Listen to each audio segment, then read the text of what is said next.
Do you think your parents would choose your sister's dog over saving your life? I lived that nightmare. When they read what I left behind, the color drained from their faces, and they realized they had lost their daughter forever. This story will show you why sometimes walking away is the bravest thing you can do. I was rushed to the hospital unconscious. The doctors called my parents, but they replied, "We can't, our other daughter is walking her dog." Even after being told tonight might be her last, they never came. My name is Rebecca Martinez, and for 28 years I believed family always comes first. I was wrong. Growing up, I was the good daughter. While my sister Emma got to be the free spirit, the creative one, the one whose feelings mattered, I was the responsible one. The one who paid bills when Dad lost his job. The one who drove Mom to her doctor appointments. The one who never complained, never asked for anything, never made waves. Emma had Princess, a golden retriever she'd gotten for her 16th birthday. I'd asked for a car that year. Guess which one of us got what we wanted? Princess wasn't just Emma's dog, she was the family's princess, literally. That dog had her own bedroom, her own Instagram account with more followers than I had, and a monthly grooming budget that exceeded my grocery allowance. But I told myself it was fine. I told myself that being needed made me valuable. Every time Mom called at 2 a.m. because she couldn't sleep and needed to talk, I answered.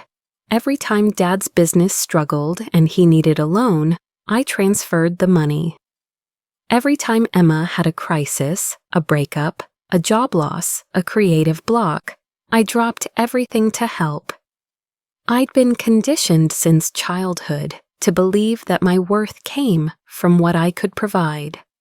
Love bombing disguised as family closeness. They'd shower me with praise when I sacrificed, then withdraw affection when I tried to set boundaries. It was a perfect system for them. The warning signs were everywhere, but I missed them. When I got promoted at work, the family dinner conversation immediately shifted to Emma's new art project. When I bought my first house, Mom spent the entire housewarming party talking about Princess's obedience training achievements. When I mentioned feeling overwhelmed, Dad would say, "That's what family is for. We all help each other." But somehow the help only flowed in one direction. Financial manipulation was their specialty. Dad would say things like, "You're so good with money, Rebecca. Could you handle the family emergency fund?" Then that fund would somehow always have emergencies that needed my personal savings. Mom would guilt me with statements like, "I know you don't mind helping. You've always been so generous." Emma would borrow money and then act hurt if I mentioned repayment, saying, "I thought we were family, not a bank." I was caught in what psychologists call a trauma bond. The intermittent reinforcement, occasional praise mixed with emotional neglect, created an addiction to their approval. I was chasing the high of being the good daughter while slowly drowning in resentment I wasn't allowed to feel. The gaslighting was subtle but constant. When I'd express frustration about always being the one to sacrifice, they'd say things like, "You're being dramatic," or "You know we appreciate you," or "That's not how it happened." They'd rewrite history to make my complaints seem unreasonable, my feelings invalid. Emma played her role perfectly. She was the golden child who could do no wrong, while I was the scapegoat who was expected to fix everything wrong.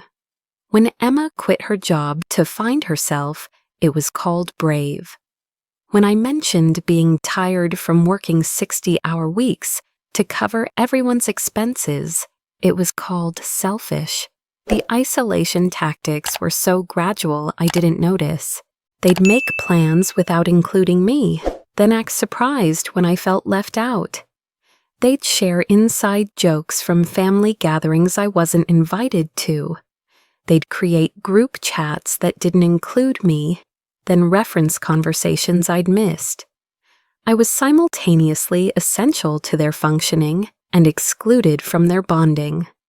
But the night everything changed started like any other Thursday. I was driving home from work, exhausted from another 14-hour day. I'd covered for a colleague who'd called in sick, stayed late to finish a project that was due Friday, and somehow still found time to transfer money for Mom's unexpected dental work. I remember thinking about Princess as I drove. Emma had sent a family group text earlier, the one that included me, showing Princess at her grooming appointment. The bill was $347. I'd paid for it, of course, because Emma was between jobs again.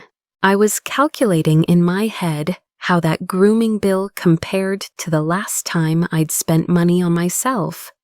I couldn't remember the last time. That's when the truck ran the red light. I don't remember the impact. I don't remember the ambulance ride. I don't remember being rushed into surgery.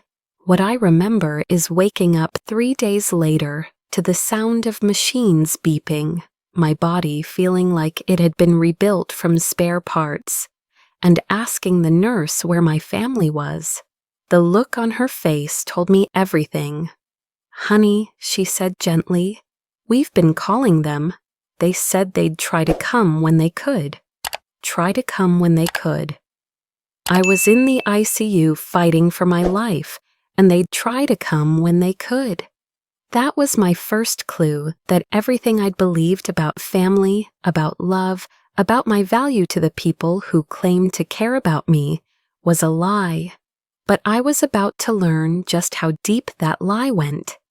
Day 1 in the ICU, I was unconscious. Day 2, barely aware. Day 3, when I woke up asking for my family, the nurse's uncomfortable expression told me everything I needed to know. Day 4, I started asking specific questions. Day 5, I learned the truth that would change my life forever. "What exactly did they say when you called?" I asked Nurse Jennifer, a kind woman in her 50s who'd been checking on me every few hours.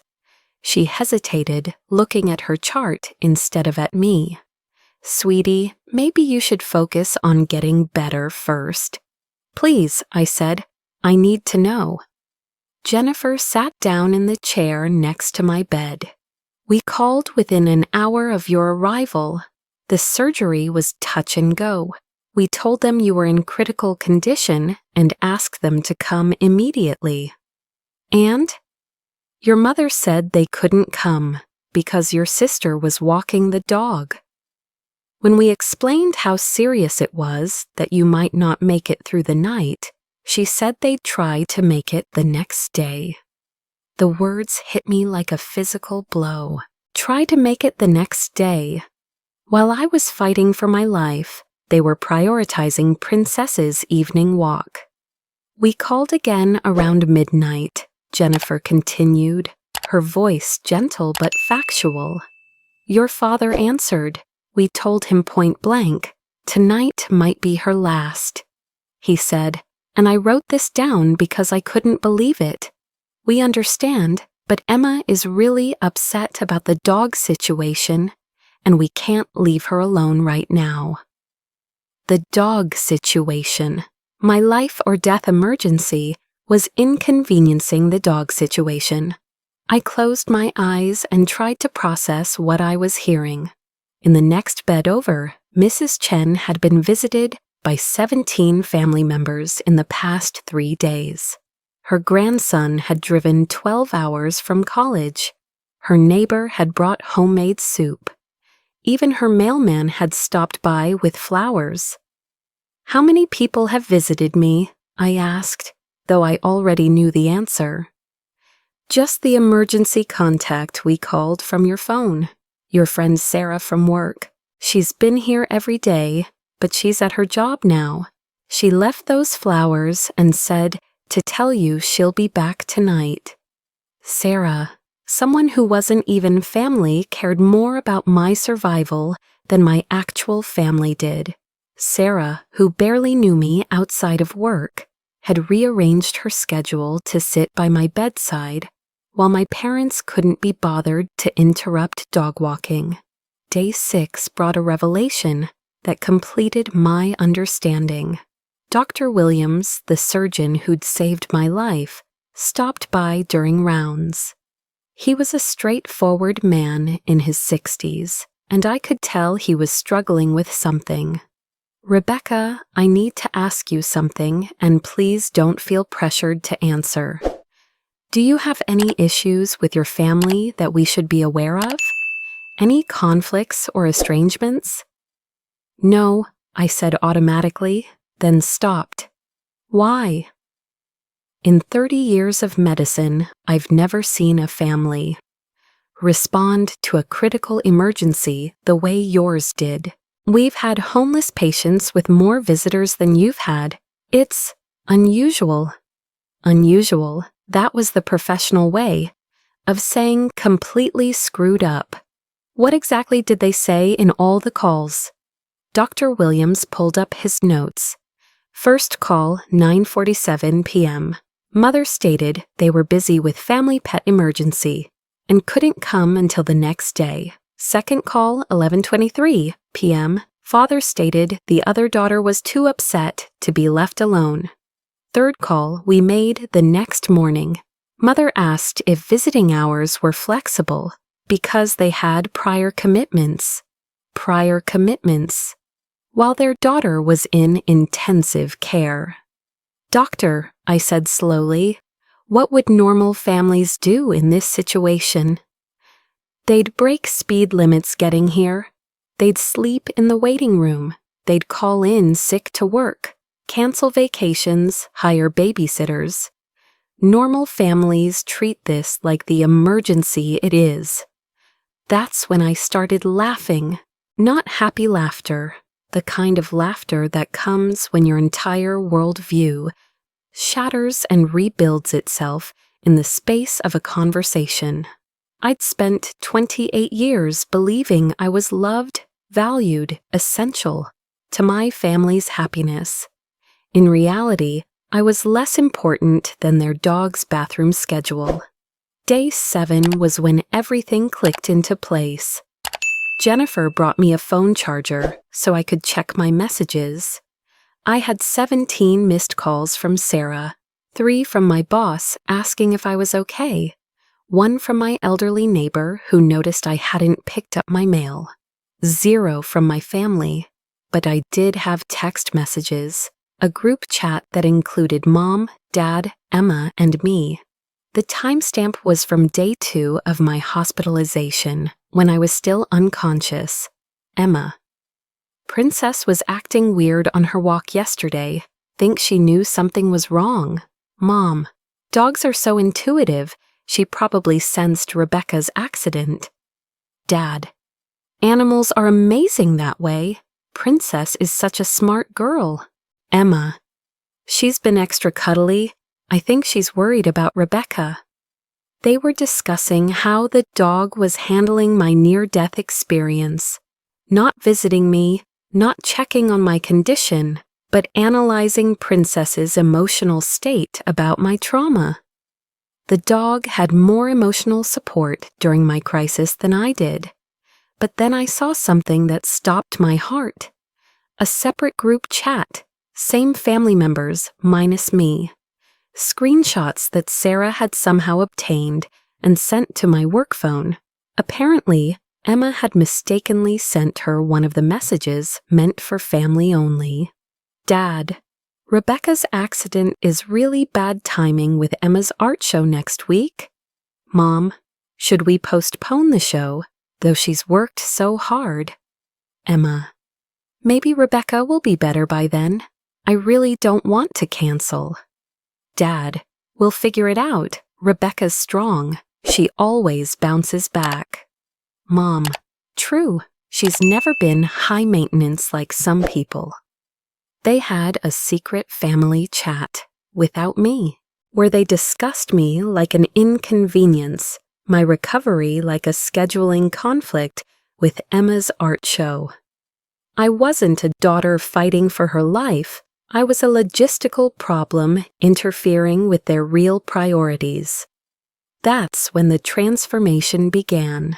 Not the gradual realization, but the sudden, crystalline clarity that changes everything in an instant. I wasn't their daughter.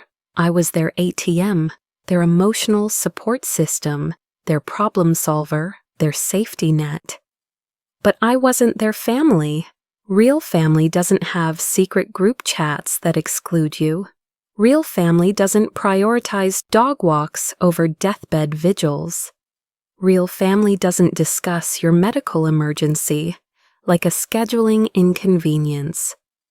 I'd been the victim of a 28-year psychological manipulation campaign, so sophisticated that I'd thank them for the privilege of being exploited. But victims can become survivors, and survivors can become strategists. For the first time in my adult life, I started thinking about what I wanted instead of what they needed. I wanted a family that showed up. I wanted relationships based on mutual respect, not one-sided sacrifice. I wanted to matter to the people who claimed to love me. Since I couldn't have that with them, I'd have to build it without them. The plan started forming as I lay in that hospital bed, listening to Mrs. Chen's grandson read her poetry in Mandarin, watching Sarah bring me soup she'd made at home, observing Dr. Williams check on me with more genuine concern than my parents had shown in 3 decades. I knew exactly what I was going to do, and I knew exactly when I was going to do it. When they finally showed up on day 7, a full week after their daughter almost died, they'd find an empty bed and a letter that would destroy every comfortable lie they'd built their family dynamics on. The letter that would change everything. Writing the letter became my obsession during recovery. Not the angry, emotional rant I wanted to write, but something far more powerful. A document of facts that would make their negligence undeniable. I'd learned about strategic communication from years of corporate negotiations, but I'd never applied those skills to family relationships. That was about to change. This letter needed to be bulletproof, unemotional, and devastating in its clarity. Sarah visited every evening after work, bringing updates from the outside world and, more importantly, helping me think through my decision. "Are you sure about this?" she asked on day 5 as I outlined my plan. "They haven't visited once," I reminded her. "It's been 5 days since their daughter almost died, and they haven't found 2 hours to drive here. But they found time to take Princess to the groomer." Sarah pulled out her phone and showed me Emma's Instagram story from that afternoon. Princess, freshly groomed, wearing a new pink bow. The caption read, "Princess is getting pampered while we deal with family stress. Self-care jugger dog mom, family stress." My fight for life was family stress that required dog pampering to cope with. "What exactly will this letter accomplish?" Sarah asked. "Clarity," I said. "For 28 years, they've been able to gaslight me about their behavior, make me feel guilty for wanting basic consideration. This letter will create a record of facts they can't rewrite or deny." I'd been studying the psychological manipulation tactics described in the Audience Insights document Sarah had brought me from work. The pattern was textbook narcissistic family dynamics. Love bombing followed by devaluation, financial exploitation disguised as family support, emotional manipulation masked as need. The letter had to accomplish several strategic objectives. First, establish an undeniable timeline of events. Second, quote their exact words back to them. Third, make clear the consequences of their choices. Fourth, set firm boundaries they couldn't negotiate around. But most importantly, it had to free me from the psychological trap of hoping they'd change. I started with 17 drafts. The early versions were too emotional, too angry, too focused on hurt feelings rather than concrete actions. By draft 10, I was getting clinical, factual, undeniable. When you read this, I will be gone, the letter began. Not missing, not kidnapped, not in danger. Gone by choice, permanently. I documented the timeline with precision. October 15th, 9:47 p.m. Hospital called about your daughter's critical condition. Your response, we can't come. Emma is walking her dog. October 15th, 11:23 p.m. Hospital called again, stating tonight might be her last. Your response, Emma is too upset to be left alone. I included direct quotes from their text messages, printed from screenshots, their words in their own casual dismissal of my emergency, their secret family chat discussing my medical crisis as an inconvenience to Emma's art show. You chose a dog walk over your daughter's life. You chose art show scheduling over deathbed visits. You chose maintaining Emma's comfort over acknowledging my existence during the worst week of my life. The letter wasn't about blame, it was about choice. Their choices clearly documented, with natural consequences clearly stated. I'm not angry, I wrote, and I meant it. Anger assumes expectation of different behavior. I no longer expect anything from people who have shown me exactly who they are. This is simply me choosing myself over a family that doesn't value me. The boundary setting was non-negotiable. Don't call, don't visit, don't send flying monkeys. To guilt me into returning. Don't expect birthday cards, holiday calls, or emergency assistance. You taught me that family obligations are optional. I'm simply applying that lesson. But the most powerful part was the ending. I am not your victim anymore. I am not your ATM anymore. I am not your emotional support system anymore. I am not your backup plan anymore. I am building a life where I matter to the people who claim to love me. Since that will never be you, I'm building it without you. Sarah read the final draft and was quiet for a long time. This is nuclear, she finally said. Good. They've been dropping emotional bombs on me for decades. Time to return the favor. The strategic timing was crucial. I'd learned from the corporate negotiations that timing determines impact. Too early, and they could intervene. Too late, and the moment loses power.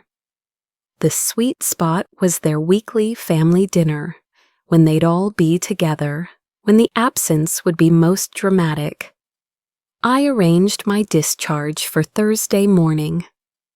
The family dinner was Thursday evening. They'd discover the empty bed and the letter simultaneously, in front of each other, with no time to craft individual responses or coordinate damage control. Dr. Williams helped me plan the medical side. You're recovered enough for discharge, but you'll need follow-up care. Do you have support for that? I'm building a new support system, I told him, one that actually shows up. Sarah helped with the practical logistics. Her guest room was available indefinitely. She'd taken time off work to help with my transition. She'd researched therapists who specialized in family trauma. She'd even found support groups for adult children of narcissistic parents. Why are you doing all this? I asked her one evening as she organized my discharge paperwork. Because this is what normal people do when someone they care about is in crisis, she said simply. They show up. Show up. Such a simple concept that my family had never grasped. The night before discharge, I called my bank and credit cards. New account numbers, new addresses, new emergency contacts. I wasn't just leaving them emotionally, I was cutting every financial tie that had bound me to their dysfunction. 28 years of conditioning told me I was being cruel, selfish, dramatic. But the facts were undeniable. They'd had 7 days to visit their critically injured daughter. They'd found time for dog grooming, art show planning, and social media posting. They hadn't found 2 hours for a deathbed visit. Actions reveal priorities. Their actions revealed that I wasn't one. The letter was sealed, addressed to the Martinez family, and placed prominently on the hospital bed. I'd included a second envelope marked for Emma with a shorter note. I hope Princess is worth what this cost us. As I walked out of that hospital Thursday morning, I felt something I hadn't experienced in decades. The lightness of not carrying other people's emotional baggage. For the first time in my adult life, the only person I was responsible for saving was myself. They'd find the empty bed that evening.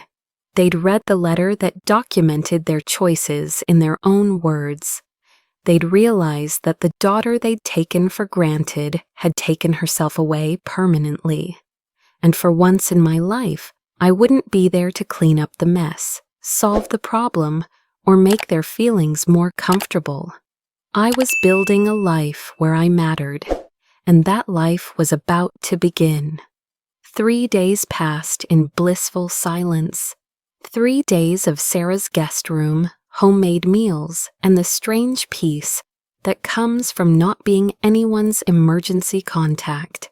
3 days of healing without interruption, of making decisions based solely on my own needs, of remembering what it felt like to matter to the people around me.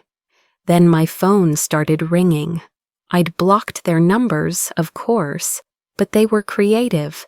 Unknown numbers, work phones, numbers borrowed from relatives I hadn't spoken to in years. The voicemails started desperate and quickly escalated to angry. "Rebecca, this is Mom. We got your letter. We don't understand why you're being so dramatic. Call us back immediately." "Becca, it's Dad. Your mother is beside herself. You're being completely unreasonable. We were dealing with a crisis with Emma. The dog was sick." Princess was sick? That was their new story. The dog walk had become a veterinary emergency that justified abandoning their dying daughter. I almost admired their ability to rewrite history in real time. But Emma's voicemail was different. "Rebecca, I read what you wrote. I didn't know they said those things to the hospital. I thought they were there with you. Mom told me you were stable and didn't want visitors. I'm so sorry. Please call me back. Please." The gaslighting had reached Emma, too. They'd told her I was stable and didn't want visitors while telling the hospital staff that Princess's bathroom schedule took priority over my potential death. They'd managed their narrative so well that even Emma didn't know the truth until my letter spelled it out. Sarah found me listening to the voicemails Thursday evening, 3 days after my disappearance. "How do you feel?" she asked. "Vindicated," I said. "Listen to this."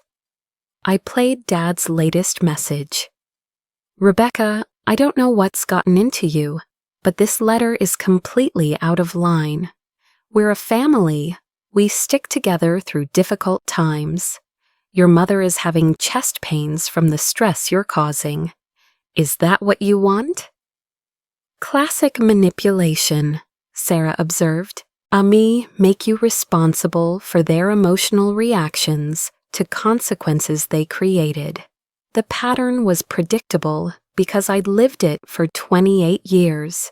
Create a crisis, blame me for the consequences, demand I fix their feelings about their own behavior.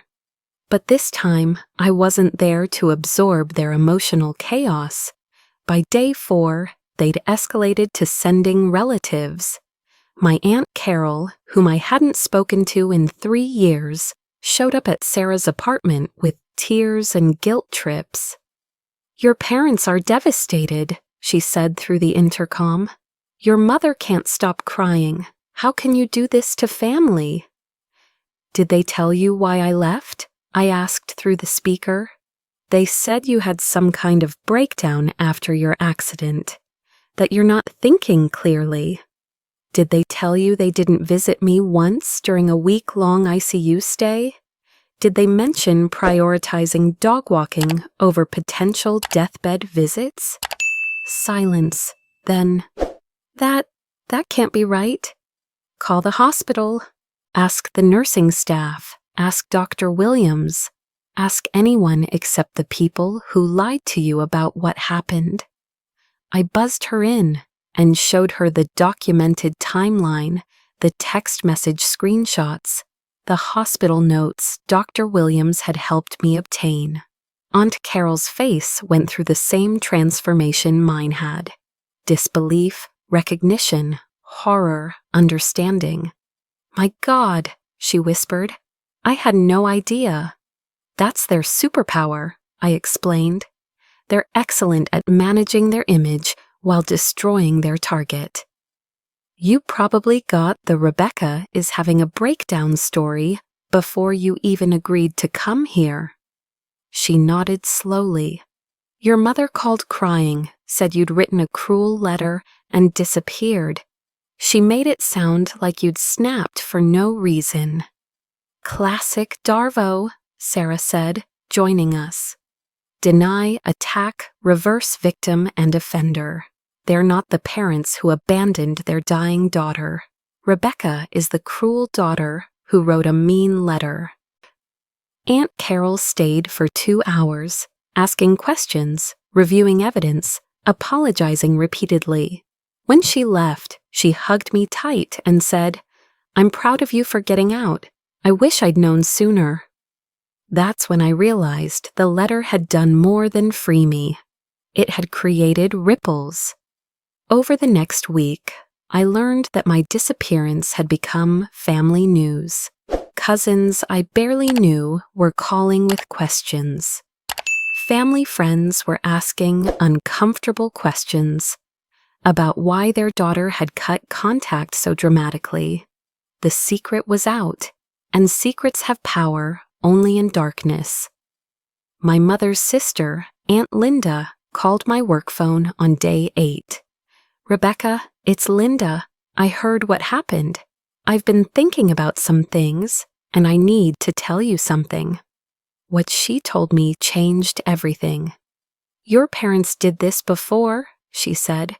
"When your grandmother was dying 15 years ago. They missed her last days because Emma had some college crisis, said they'd visit Grandma when Emma felt better. She died waiting for them." I'd been 12 when Grandma died. I remembered Mom crying at the funeral, talking about how sudden it was, how they didn't get to say goodbye. I never knew they'd chosen not to say goodbye. "There's more," Linda continued. "Your cousin Michael's wedding 5 years ago? They RSVP'd yes, then didn't show because Princess had to go to the vet. Your high school graduation. They almost missed it because Emma had a breakup crisis that morning." Pattern recognition hit like lightning. This wasn't a one-time failure during my medical emergency. This was their standard operating procedure. Prioritize Emma and Princess. Use me as the safety net. Manage the narrative to avoid accountability. But now people were connecting dots. Linda had started asking other relatives about their experiences with my parents. The stories were remarkably consistent. Last-minute cancellations for Emma's needs, financial requests that became permanent loans, emotional support that flowed only one direction. Half the family thought you were the golden child because they always talked about how successful and independent you were, Linda said. Now we're realizing that was code for the one who pays for everything and asks for nothing. The revelation was simultaneously validating and heartbreaking. I hadn't imagined the favoritism, the exploitation, the emotional manipulation, but I also hadn't realized how completely they'd isolated me from potential allies within the family. By day 10, my parents had moved to the anger phase. Dad left a voicemail that revealed their true feelings. "Rebecca, you're being selfish and vindictive. After everything we've done for you, this is how you repay us? Fine. If you want to throw away your family over one misunderstanding, that's your choice. But don't come crawling back when you realize what you've lost." Everything they'd done for me, 28 years of financial exploitation, emotional manipulation, and systematic devaluation, and they considered themselves the generous ones. Emma's messages had stopped entirely. I later learned through Aunt Linda that Emma was having her own crisis of recognition. She demanded to see the hospital records, the nursing notes, the timeline of calls. When confronted with undeniable evidence, she'd locked herself in her room with Princess and refused to speak to our parents for 3 days. "She's starting to ask questions about other things too," Linda reported, like why she never had to pay for anything while you covered all the family emergencies. Why her problems always took priority over your achievements. She's not handling the truth very well. Good. Emma needed to confront her role as the unwitting weapon in my destruction. She'd benefited from the system that sacrificed me, even if she hadn't designed it. The social consequences were building momentum. Church friends started asking where I was. Neighbors noticed my absence from family gatherings. My parents' carefully managed image was cracking as people realized their successful, independent daughter had disappeared completely. But the most satisfying consequence was entirely unexpected. Linda called with an update that made me laugh for the first time in weeks. "Your parents tried to get Princess groomed yesterday. Apparently, they've been using your credit card for her appointments for the past 2 years. When the card was declined, they had to explain they no longer had access to their daughter's money.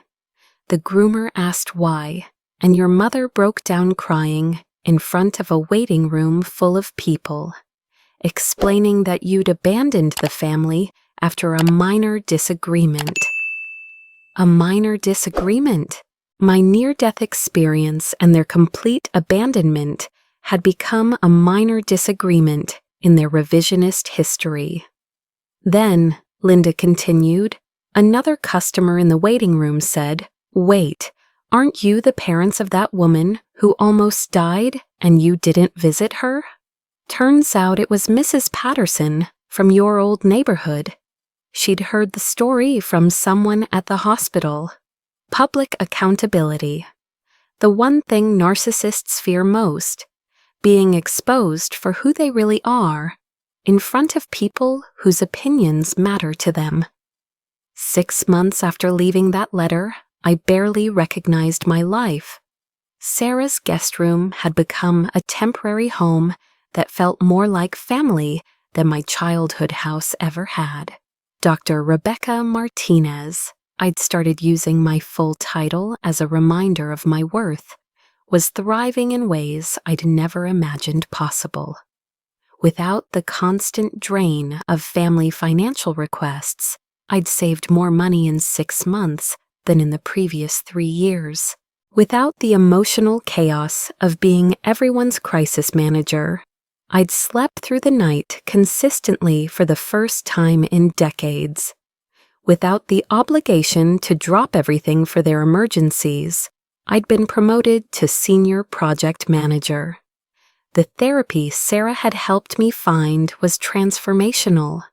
Dr. Chen, no relation to my former hospital roommate, but equally wise, specialized in adult children of narcissistic families. She helped me understand that what I'd experienced wasn't just family dysfunction, but systematic psychological abuse disguised as love. You weren't just the family ATM, she explained during one session. You were the emotional shock absorber. Every crisis, every conflict, every uncomfortable feeling got redirected to you to solve. They outsourced their emotional regulation to their own daughter. The clarity was liberating and horrifying. I'd spent my entire adult life managing other people's emotions while having my own dismissed as dramatic or selfish. I'd been trained from childhood to believe that my value came from my utility, my worth from my willingness to sacrifice.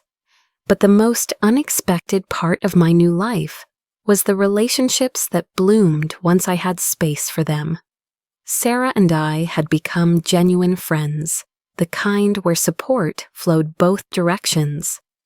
I'd joined a book club, started volunteering at a literacy center, even gone on a few dates with a teacher named Marcus, who thought my boundaries were attractive rather than inconvenient. Marcus was everything my family wasn't: reliable, emotionally available, genuinely interested in my well-being, without expecting anything in return. When I told him about my decision to cut contact with my family, he said, "That must have taken incredible courage. I'm proud of you for choosing yourself." Choosing myself. Such a simple concept that felt revolutionary after decades of choosing everyone else. The ripple effects continued expanding. Aunt Linda had become my unofficial family informant, updating me on the ongoing consequences of my disappearance. The news wasn't flattering for my parents. "Your mother tried to organize her usual elaborate Christmas celebration," Linda reported in December. But half the family declined. People are starting to ask uncomfortable questions about why you're not there, and they're not buying the "Rebecca is going through a difficult phase" explanation anymore. The family friend network was equally skeptical. People who'd known me for years were connecting my sudden absence with whispered stories about the hospital incident. My parents' reputation for reliability and family values was crumbling under scrutiny. But the most significant consequence was Emma's transformation. According to Linda, Emma had spent months in her own therapy, processing her role as the golden child in a toxic family system. She'd started paying her own bills for the first time in her adult life. She'd moved out of the family home. Most surprisingly, she'd rehomed Princess. She said she couldn't look at the dog without thinking about the night you almost died, Linda explained. She found Princess a loving home with a retired couple who could give her full attention. Emma said it was time to stop living like a child. I felt a complex mix of emotions about Emma's growth: relief that she was breaking free, sadness that it took my near death and disappearance for her to recognize the dysfunction, and cautious hope that someday we might have a relationship based on mutual respect rather than family obligation. The validation continued coming from unexpected sources. Mrs. Patterson, the neighbor who'd witnessed the grooming salon breakdown, reached out through Linda to express her support. "Tell Rebecca that what her parents did was unforgivable," she said. "I've been a nurse for 40 years, and family members who don't show up during medical emergencies are either estranged for good reason or terrible people." Since Rebecca was supporting them financially, it's clearly the latter. Professional validation mattered too. Dr. Williams, my surgeon, had been so disturbed by my family's behavior that he'd discussed it with the hospital's social work department. They'd flagged my case as an example of family medical neglect for training purposes. My experience was being used to help hospital staff identify and support other patients with toxic families. But perhaps the most satisfying consequence was the financial reality hitting home. Linda reported that my parents had been forced to downsize their lifestyle significantly without my financial support. Dad's business had always been unstable. I'd been the one covering shortfalls. Mom's medical expenses, previously handled by my emergency fund contributions, were now their responsibility alone. "They're learning what their choices actually cost," Linda observed. "Your father had to take a part-time job at 62. Your mother is talking about selling the house. They're experiencing the financial insecurity you protected them from for decades." Natural consequences. I wasn't punishing them. I was simply no longer enabling them to avoid the results of their own choices. The most unexpected contact came in March, almost a year after my disappearance. A letter addressed to Dr. Rebecca Martinez arrived at my new apartment. I'd moved out of Sarah's place into my own space, a bright one-bedroom with plants and art that made me happy. The letter was from Emma. "Rebecca," it began, "I know I don't have the right to contact you, and I'll understand if you throw this away without reading it, but I need you to know some things. I've been in therapy for 8 months, trying to understand how our family got so messed up. I'm starting to see how I benefited from a system that hurt you. I was comfortable being the favorite because it meant I never had to take responsibility for anything. You paid the price for my comfort. I rehomed Princess because every time I looked at her, I remembered that Mom and Dad chose her bathroom schedule over your life. That's not Princess's fault, but I couldn't separate the dog from that choice. I'm working, paying my own bills, living independently for the first time at 26. I'm learning what you knew at 18, how to be an adult. I'm ashamed it took me this long. I don't expect forgiveness. I don't expect a relationship. I just want you to know that your letter didn't just free you, it freed me too. I'm becoming a person I can respect, and that wouldn't have happened if you hadn't been brave enough to tell the truth. I hope you're happy. You deserve happiness. Love, Emma. P.S. Mom and Dad are exactly the same. They haven't learned anything. They still blame you for abandoning the family and claim they did nothing wrong. Some people can't change. I'm glad you stopped waiting for them to. I cried reading that letter. Not sad tears, but the complex emotions of grief and relief intertwined. Grief for the sister relationship we'd never had. Relief that she was finally growing into someone worth knowing. I wrote back, not a long letter, but a door left slightly open. Emma, I'm proud of you for doing the work to change. Growth takes courage. If you continue on this path of taking responsibility for your choices and building an independent life, perhaps we can explore what a healthy relationship might look like. But I won't be anyone's sister who expects me to be smaller so they can feel bigger. Keep growing. Rebecca. The full circle moment came that spring when I was contacted by a local support group for adult children of narcissistic families. They'd heard about my story through Dr. Chen and wanted to know if I'd be willing to share my experience with newly escaped adult children.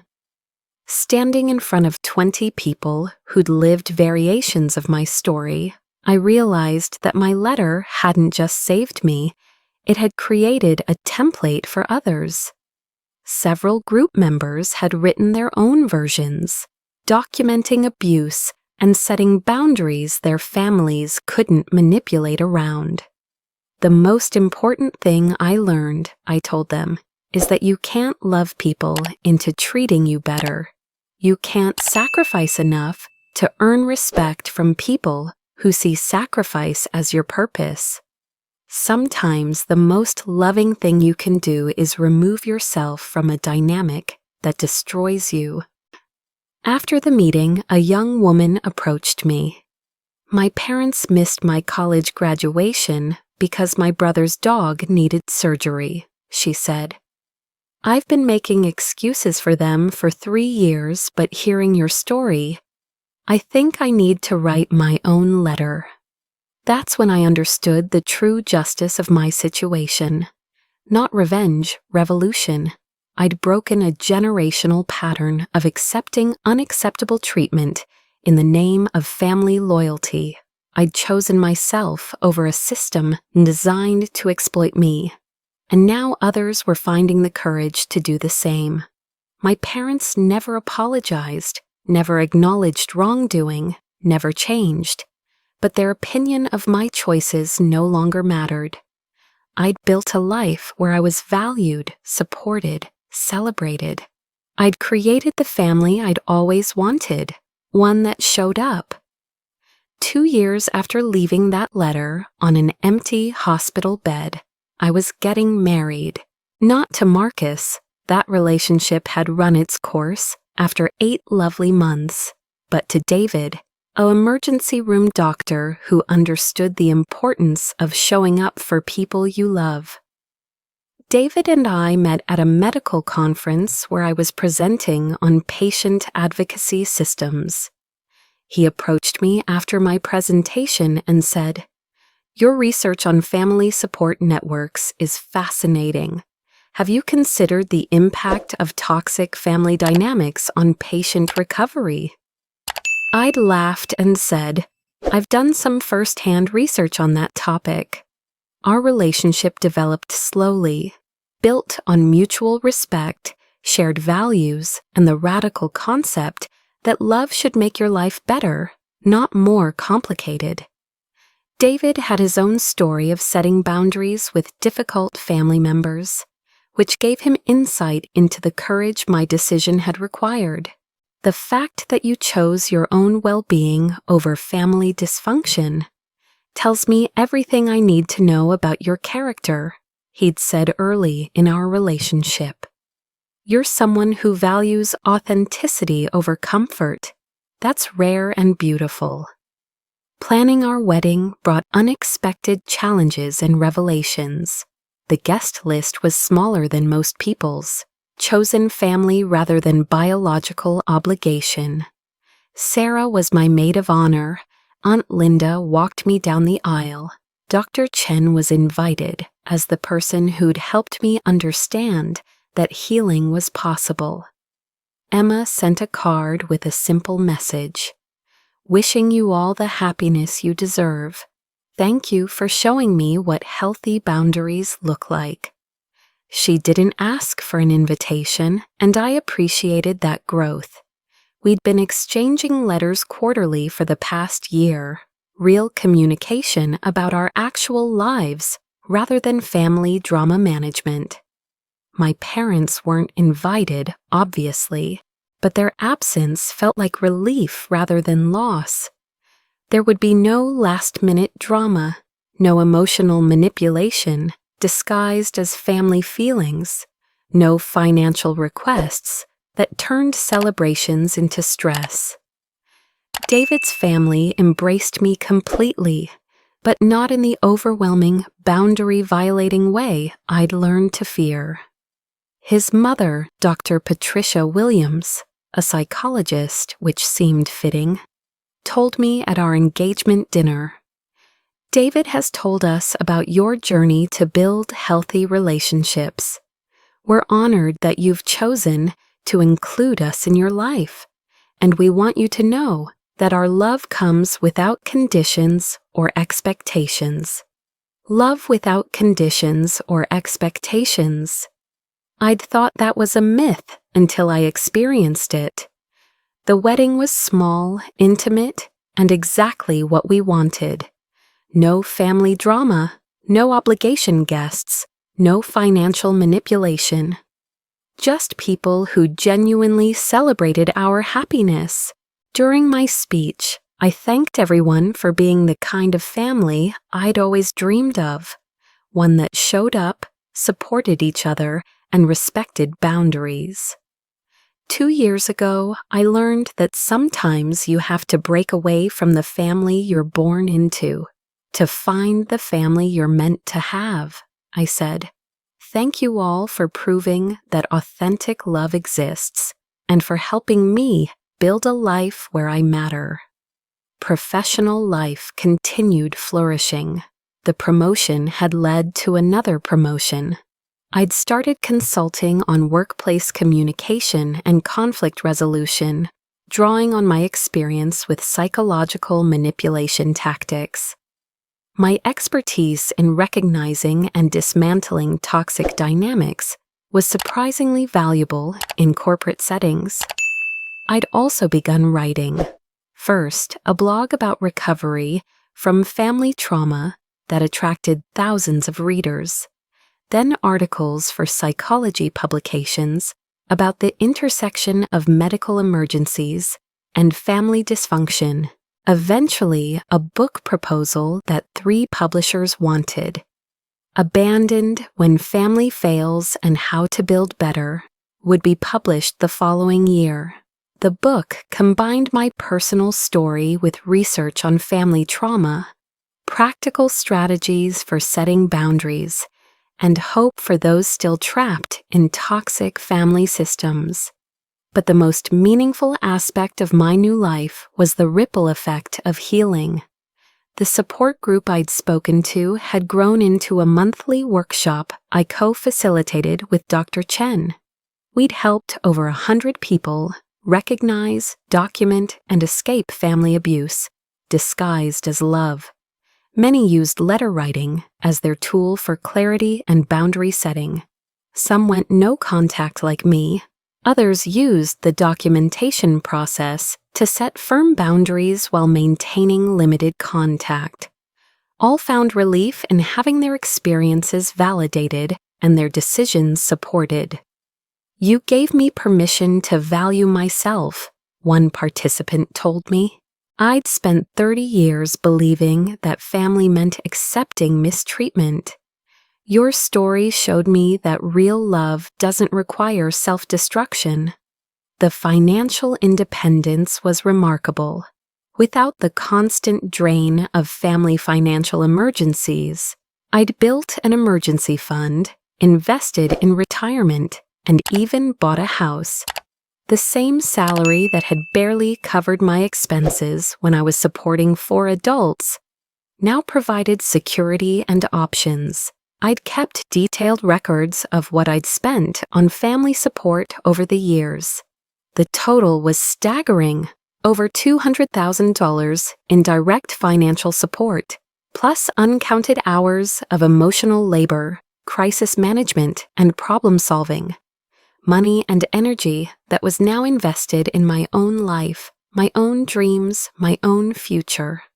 The house David and I bought together was everything my childhood home wasn't. Peaceful, organized, filled with people who wanted to be there. We hosted dinner parties where guests actually wanted to attend, holiday celebrations based on joy rather than obligation, and gatherings where laughter wasn't followed by drama. 3 years after my escape, Linda called with news I'd been expecting. "Your father had a heart attack," she said. "He's stable, but your mother asked if I thought you'd want to know." I felt nothing. No guilt, no obligation, no desire to rush back into their drama. Just the calm certainty that their medical emergencies were no longer my responsibility. "Please tell her I hope he recovers," I said, "and that she has my contact information if she needs to arrange practical matters through a lawyer. But I won't be visiting or resuming contact." She said she thought you'd come back if something serious happened to them. She thought wrong. Medical emergencies don't erase years of psychological abuse or justify returning to toxic situations. I hope Dad gets better, but getting better doesn't require my presence. Linda was quiet for a moment. "You sound so peaceful," she finally said. "I am peaceful. For the first time in my adult life, I'm living for myself instead of managing other people's emotions. It's exactly as wonderful as I hoped it would be." The conversation reminded me of how completely I'd transformed.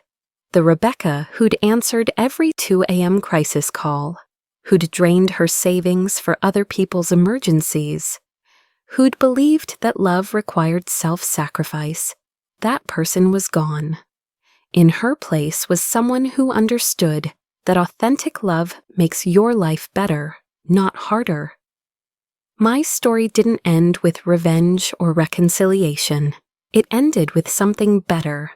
A life built on my own terms, surrounded by people who valued me as I was rather than what I could provide. I'd learned that you don't owe anyone access to your life simply because you share DNA. You don't owe anyone your mental health, your financial security, or your emotional well-being. Sometimes the bravest thing you can do is save yourself from people who claim to love you but consistently choose their own comfort over your basic needs. Sometimes the most loving thing you can do is remove yourself from a dynamic that destroys you. I'd started with a letter on an empty hospital bed. I'd built a life where I mattered, and every day I chose that life again. Not out of anger or spite, but out of the radical belief that I deserved to be valued by the people who claimed to love me. That's not too much to ask. It's the minimum requirement for authentic relationship.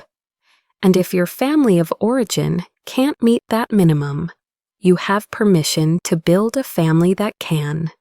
You have permission to matter. You have permission to be valued. You have permission to choose yourself.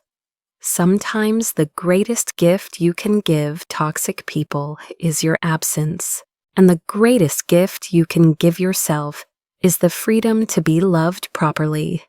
The letter that started as an ending became a beginning. The life I'd built in its aftermath was everything I'd dreamed family could be, just not with the people I'd expected. And that was more than enough. It was everything.